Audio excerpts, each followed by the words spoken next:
to Breaking Par with Bernard Sheridan, the golf instruction podcast that helps you take control of your game. Now, here's your host, the founder of Par Breakers Golf Academy and certified Golf Channel Swing Fix instructor, Bernard Sheridan. Got 6 weeks. We're going to fool everybody. I'll teach them all the mannerisms and waggling and walking into the ball and how to throw grass up in the air. That's easy. Once you've done that, what is it that you're going to do with this golfer? Well, you're going to teach them to use the ground to orient their body. That's the hardest thing in the golf swing. You can get people to make an arm. If you sat everybody in a chair like I'm in right now, and you just started having everybody swinging back and forth, say, okay, you can turn a little in your chair, don't get carried away. There would be very, very little difference between people who've never played golf but are reasonably coordinated doing that, and that the first, second, third, fourth, fifth, and sixth best players in the world somewhere on that 100 chairs of people just swinging the club in the air. So what does that mean? Well, that means that all that body stuff, that's the biggest separator between those novice golfers just swinging a club back and forth and Bubba Watson and McIlroy.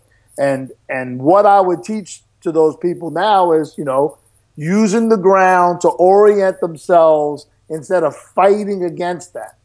And the futility, I've learned the futility of positions.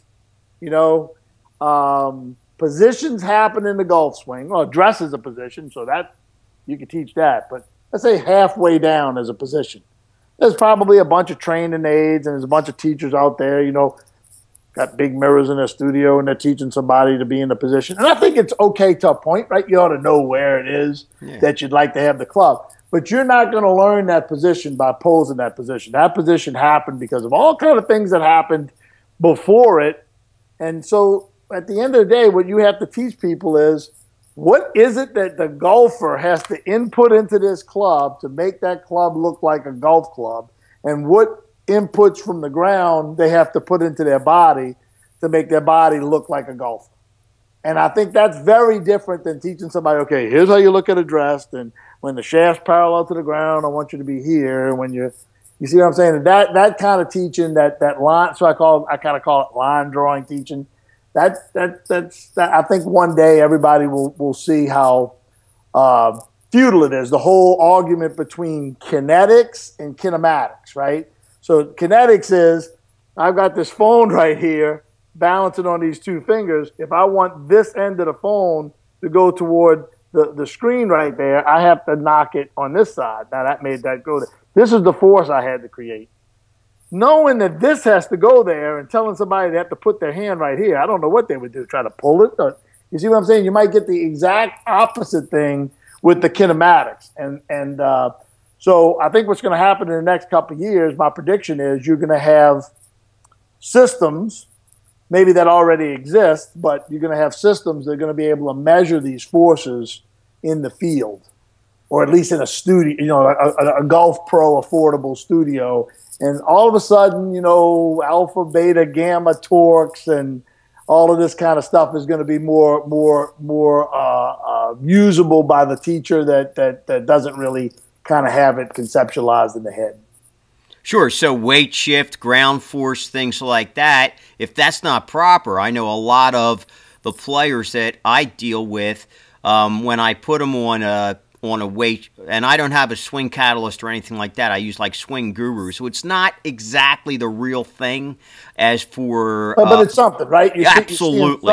You're seeing some of that, and you can see, I don't think there's a device on the market that's more intuitive to golfers.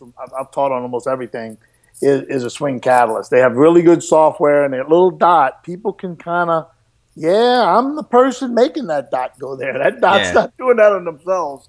I read something, I think it was yesterday, or somebody was sort of knocking the idea of working on a center of pressure trace. So like, I got on that thing, and man, if I breathe wrong, it moves. Yeah, that's the point, bro. The point is, if you breathe wrong, the center of pressure moves. And since the forces that are going to act on the body originate from that center of pressure, you better have it in the right place or you're toast.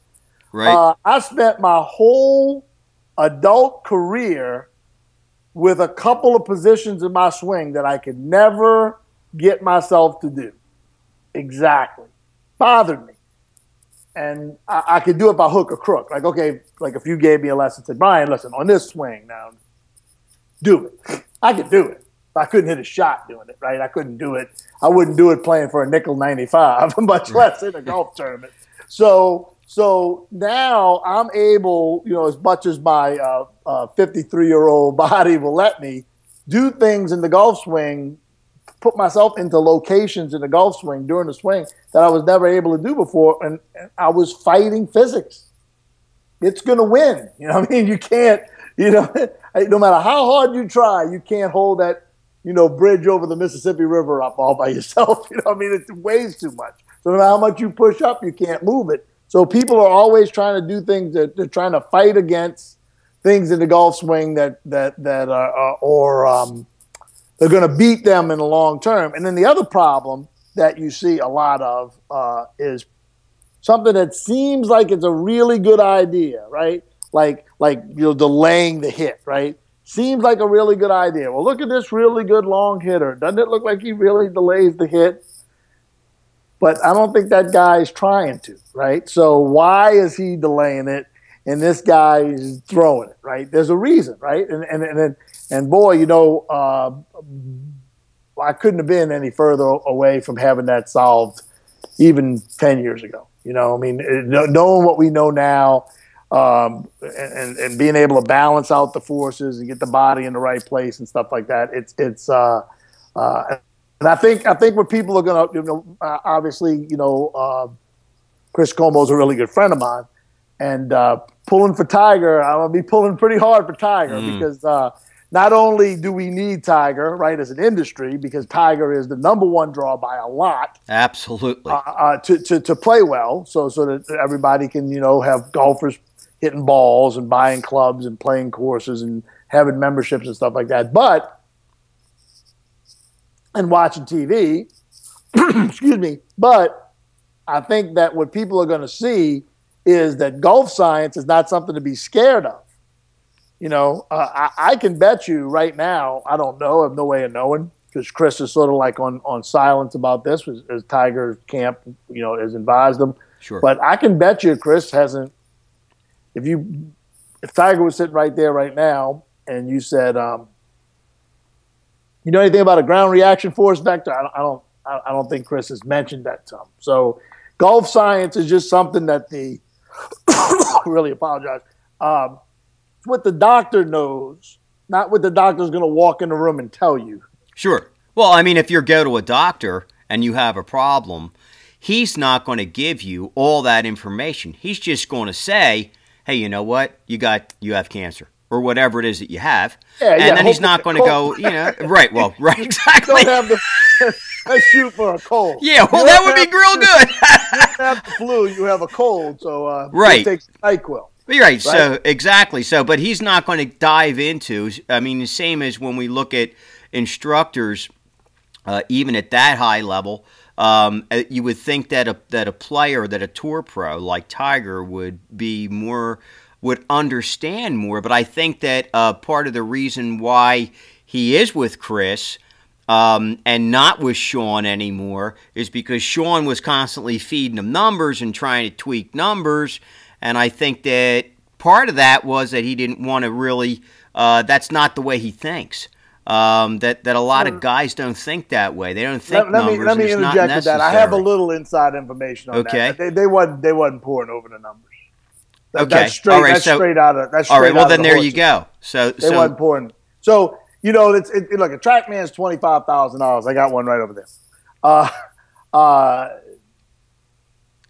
Not everybody wants to spend $25,000 to teach, and I understand that. And you don't really need TrackMan to teach. I always felt like I was a TrackMan teacher before they were invented. I was always a club geometry versus ball geometry. Did I know what I know now about it? Heck no. But so that's that. But Sean got it because a couple of people that were really good friends of his, and I was one of them, convinced them, listen, man, there's no way another Tiger's going to walk through the door, A. And B, it's just checking your work. And I think they went through periods of time where they used it a decent amount. They went through periods of time where they didn't use it at all. So the hardest thing to do in teaching is not to get somebody to do something you want them to do that they don't do now. I think that's the easiest thing for somebody who can teach. The hardest thing to do in teaching is to figure out what golf swing is going to work best for you. I see the swing you come to me with, and now what are we going to work on? I mean, I could say we're going to work on forces and torques and all that kind of stuff, and that's great, but I've got to have some earthly idea when you do all of those forces and torques, what your swing's going to look like.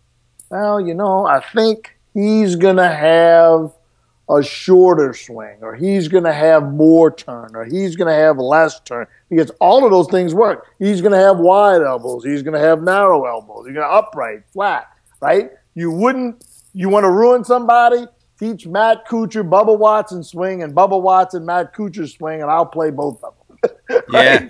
So I just think that, and I know Sean didn't stand pat, I think he never could quite hit on the pattern that he was going to be able to teach Tiger that was going to work for Tiger.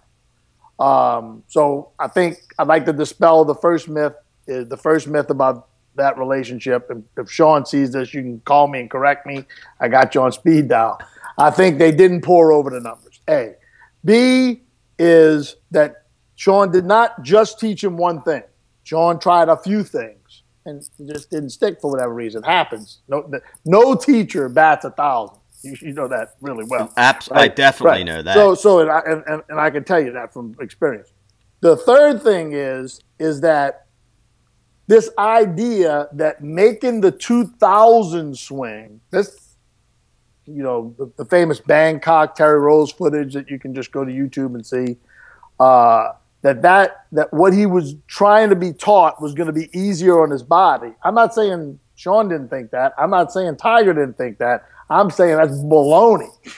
That's the big thing of going to the biggest deli in New York, piece of baloney of all time.